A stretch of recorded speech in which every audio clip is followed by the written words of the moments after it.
Then the ref just starts counting to 10. What the fuck's going on? Quite frankly, that's how you build a monster. If this was today, they would have had a back and forth match. Oh, look what he did with just 2 days training. It's hard to judge, I want to say. So WrestleMania. This is WrestleMania 1. We're going WrestleMania 1 to WrestleMania 40, hopefully leading up to WrestleMania 40. If not, we're just going WrestleMania 1 to WrestleMania 40, just as a revision of WrestleMania, just to kind of lead into 40 in some way. Overall, what'd you think? This was rough to watch. Yeah. Not even gonna lie. This was rough. I fell asleep 3 times. It was a 2-hour show. I fell asleep 3 times and I had to rewind it and watch it, like that portion again. Really? Yes. I mean, what match did I fall asleep during? San Martino's kid.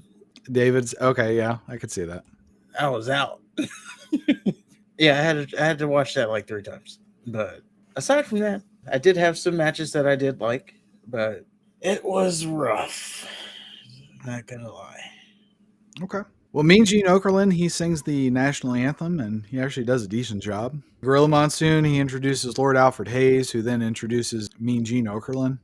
And it's really weird because Lord Alfred Hayes is in this weird position where the wrestlers are coming in and out of the locker room. There's moments where, like the Matt Bourne match, he's just kind of awkwardly walking past him. Of course, Lord Alfred Hayes has to stop because he doesn't have any TV presence. Yeah. So Mean Gene Okerlund, he's talking to Tito Santana in the back, and we find out that Santana is facing the Executioner. And Santana says he respects his opponent, but the Executioner isn't going to stop Santana from reaching his goals. And then Santana says Arriba and leaves to go to the right. And then the Executioner slides in from the left, like they were in the same room. So he slides in from the left. And that's the interview format all throughout the night. Yeah. Interview, both competitors have the match. Right. Mean Gene says, we don't know anything about the Executioner. And the Executioner says, you will know something about me. I get through with Santana. I'm going after the leg that Greg Valentine hurt. Then everybody will know who the Executioner is. I'm going after your leg and nothing else. So then we get the Executioner versus Tito Santana. Who was also billed as being undefeated for like 2 months or something like that. Tito Santana? No, the Executioner. He was undefeated. He's also billed for Parts Unknown, which was nice. Parts unknown and unknown weight. Yeah. Like you can't just get on a scale. Nope. It's all a mystery. So the leg strategy ultimately didn't work out because Tito pretty much had this one in the bag. In fact, it seemed like anytime the Executioner went for the leg, it seemed to fuck him. Yeah. And Santana wins with the prettiest figure 4 I've seen in quite some time. And he gets one over the Executioner. Now, real quick note, the Executioner was Playboy Buddy Rose. He wrestled primarily for the AWA and WWF. He also worked for Pacific Northwest Wrestling. And with Pacific Northwest Wrestling, he had a feud with Roddy Piper. Apparently, Buddy Rose was so popular of a heel that they had to turn Roddy Piper into a face. And then they had a hair versus hair match, which ultimately Roddy Piper won. And then I stopped there because I realized I was spending more time learning about Buddy Rose than I watching the match. And you needed to. Yeah. But he seemed like a cool character. Yeah. So we get Mean Gene backstage again. He's with SD Jones. So he's facing King Kong Bundy, and SD Jones says he's going to get down for us. And then King Kong Bundy, he comes out with Jimmy Hart. And Bundy wants SD Jones to think about being in his corner. He wants him to think about an avalanche. And he wants him to think about that 5 count. 1, 2, 3, 4, 5, boom. I think that was longer than the whole match was. Like his little segment. Pretty much, yeah. That was longer than the match because it was virtually a squash match. Oh, it absolutely was. So King Kong Bundy versus SD Jones. And they start off with this little stare down. And then SD Jones charges Bundy. And then Bundy immediately snatches up Jones into a bear hug. And then he rams Jones into the turnbuckle and shoves him to the mat. And then Bundy waits for Jones to get to his feet. And he hits him with an avalanche, hits him with a splash, and he gets the win. And like you said, that was a total squash match. After the match, Bundy laughs like a Batman villain, which I thought was nice. He even had like the overdramatic laugh. It was great. And it was a 9-second victory, which was a record at the time. I don't know if it still is or not. And quite frankly, that's how you build a monster. If this was today, they would have had a back and forth match where maybe SD Jones would have won. Yeah, King Kong Bundy, definitely a monster. He squashed that dude. How you doing? We'll validate your parking. That's how we do it there. What was weird, though, they said it was a 9-second victory. You know, the quickest victory in WrestleMania history. But then they were alluding to, like, before. Like, this is the quickest victory in WrestleMania history. But this is WrestleMania 1. Why are they alluding to a WrestleMania beforehand? Before that, the quickest victory was 23 seconds or something like that. Yeah. Like, what? Like, this is WrestleMania 1. This should be the first one. Yeah, I see what you're saying. Or maybe I misunderstood and they were saying it was a record period. I don't know. Oh, just like a match record, not even Right. tied to WrestleMania? Maybe, but... Yeah. I mean, 9 seconds is pretty impressive. It is. I was just confused because they were alluding to a WrestleMania before. I was like, what have I missed already? So we go back to the back with Mean Gene Okerlund, and he's interviewing Matt Bourne, who was Doink the Clown. We find out that Bourne is wrestling Ricky the Dragon Steamboat. I don't know if he's the Dragon at this point in time. Not yet. He's just Ricky Steamboat. Okay. Bourne says Steamboat is too nice of a guy, and Bourne says that Steamboat is there to win just like he is, but he's also there to beat Steamboat up. And Steamboat comes out from the other side, and he says that he came to the WWF to develop meanness. And he's going to start with Bourne. Then we get Matt Bourne versus Ricky Steamboat. It was a damn good match. I don't remember Steamboat being that damn big. He was jacked as fuck, wasn't he? Yes. I'm like, what the hell? I just remember him being kind of lean, yeah. But no, he looked like he could fucking crush a coconut with his bare hands. Yeah, I guess it was during that era, you know. Yeah, that's true. Not gonna say it, but you know. It was also cool to see Doink wrestle before he was Doink. Is that who that was? Yeah, it was Matt Bourne, who was Doink the Clown. Okay. Well, that makes sense. Why is that? I don't know. A lot of these guys, I thought they were just random jobbers. Like you said, there was no story leading into it. For me, it was like, oh, well-known name versus random jobber guy. But, you know, this guy was holding his own, kind of, so it makes sense that he was later on than an actual superstar. I gotta say, there wasn't, aside from San Martino, there wasn't anybody I wasn't familiar with. Oh, I didn't know nobody. Like I said, for me, it was star versus random jobber. Okay. So Steamboat wins with a crossbody splash from the top rope. Yep. So then Lord Alfred Hayes has a preamble about Brutus the Barber. He wasn't the barber. Brutus Beefcake versus David Sammartino. Could have done away with all of the Lord Alfred Hayes segments. Mean Gene's backstage with David Sammartino and Bruno.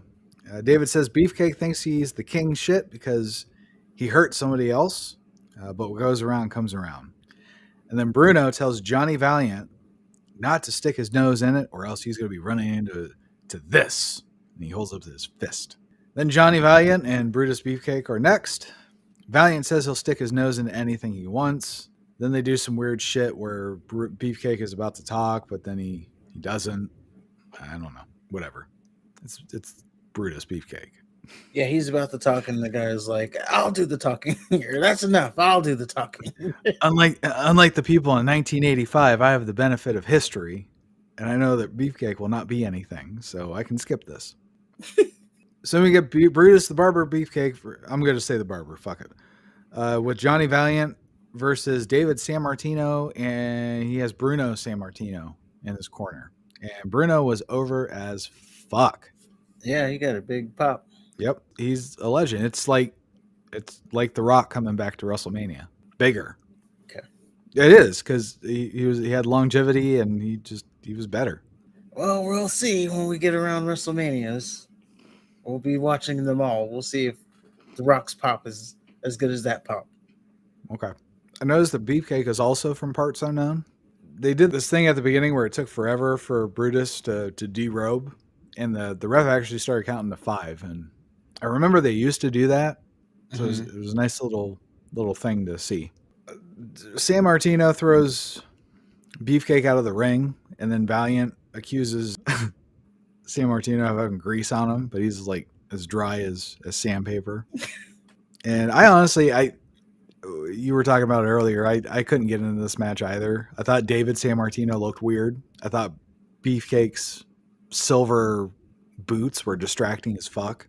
So I found myself just going in and out of this match. But ultimately, Beefcake throws San Martino outside the ring. Valiant scoop slams San Martino onto the cement floor. Bruno kicks Valiant's ass. And then Beefcake jumps Bruno. David comes back in so the father and son can have their little WrestleMania moment. And then ultimately it's a double DQ. And yeah, Bruno was the most popular of the bunch. He was. It was a weird match. It was, yeah. And another thing. Speaking of weird, and we haven't mentioned this yet. So they kept talking about the backstage segments. They said they were pre-recorded. But then when the people were doing the promos, they're saying, "Oh, I'm about to go out there." Like the people who were doing the promo, they weren't acting like it was recorded earlier. It's just, I don't know. That's just probably a nitpick or something. Yeah, I can see what you're saying. Someone said something like, it's about to happen right now. But right before that, they said, "Oh, this was recorded earlier this morning." That would be the U.S. Express, where they kept saying, "Oh, we're just ready." Yeah.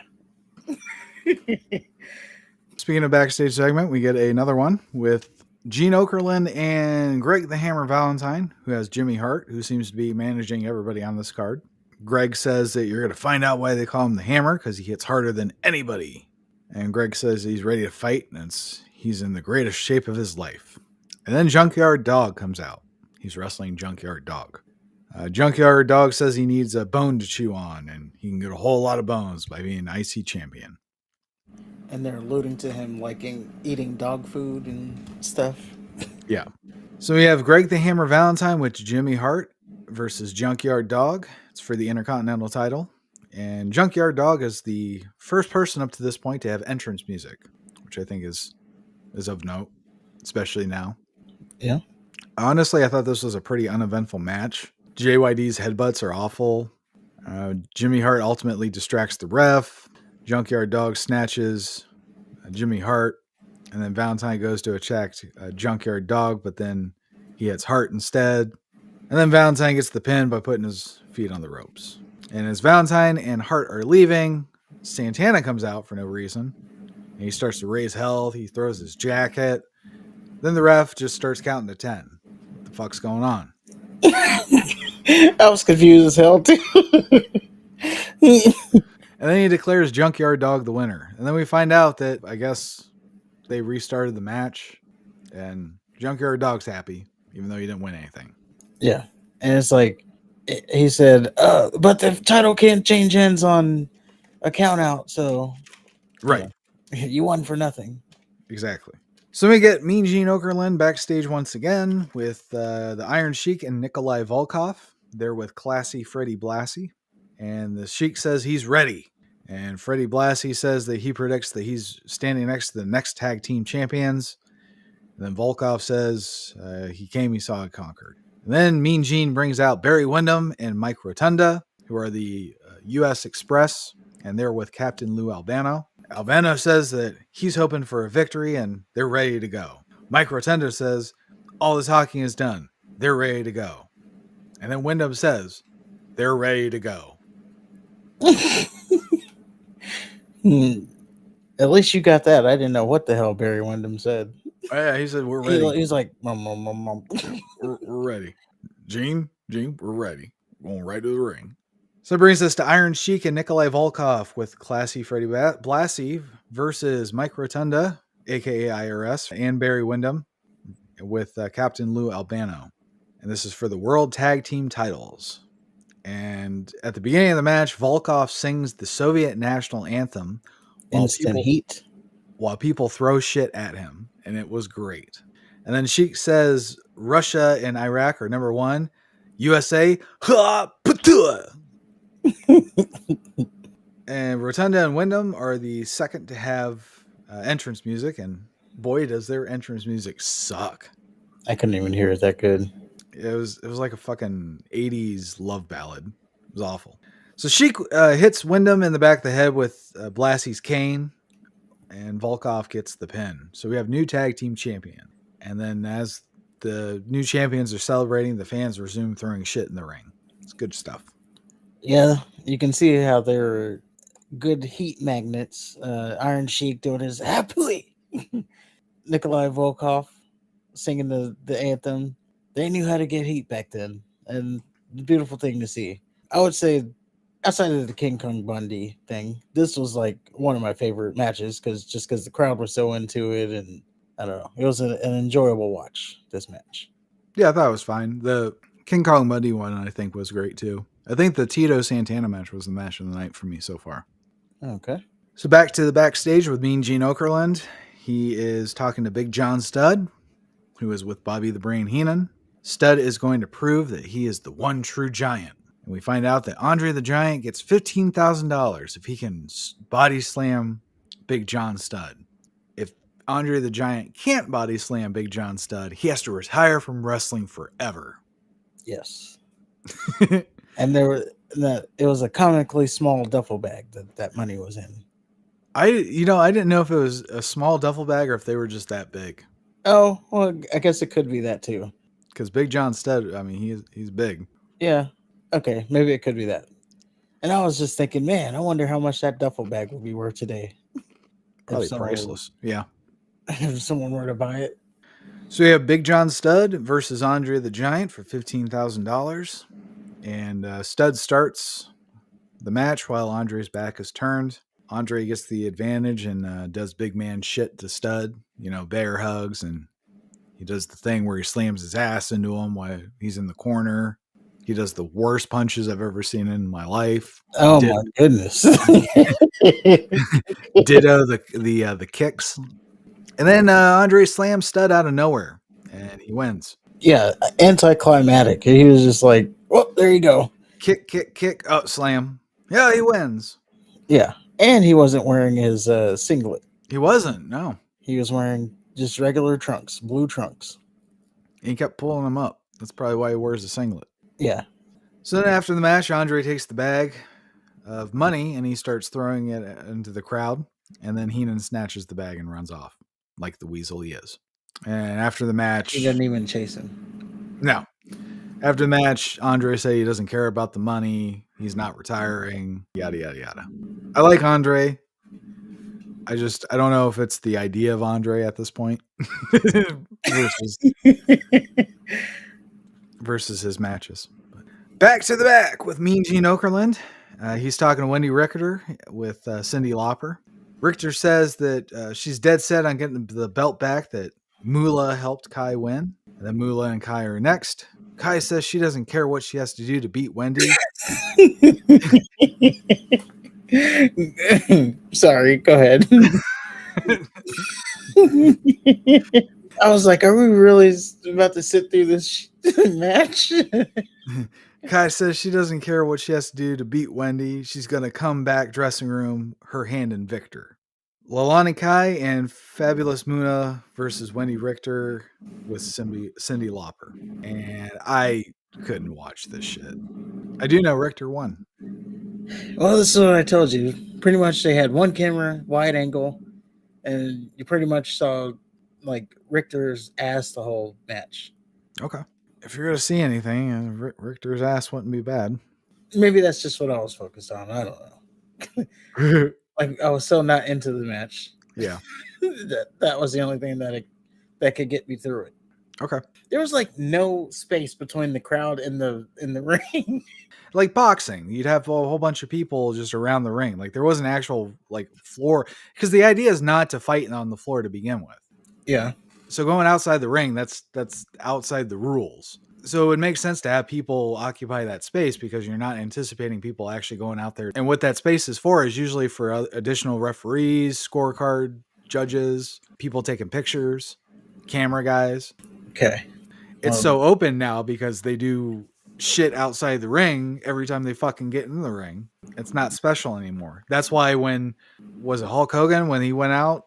Somebody went outside the ring and there was like a whole bunch of shit just happened all at once. It was chaos. It could have been the Hogan match. God, Yeah. was that chaos? I didn't know what was happening in that Yeah. match. I was like, is this a no DQ match or is it a triple threat match? Because I haven't even seen the other two people. Let's go ahead and get into it. Howard Finkel introduces Billy Martin. Billy Martin was a baseball announcer. He was also a manager for some team. Billy Martin then introduces Muhammad Ali as the special guest referee. And Muhammad Ali, arguably one of the greatest sports icons that have ever lived, right? Yep. So you get Muhammad Ali on your first WrestleMania that you're depending on salvaging your business with. What's the smartest thing for you to do with Muhammad Ali? Well, we don't know what goes into that. What do you mean? I know you're saying why was he not in the match? He doesn't even have to be in the match. He could have been in the ring. Yeah, I don't know what you're... Or not.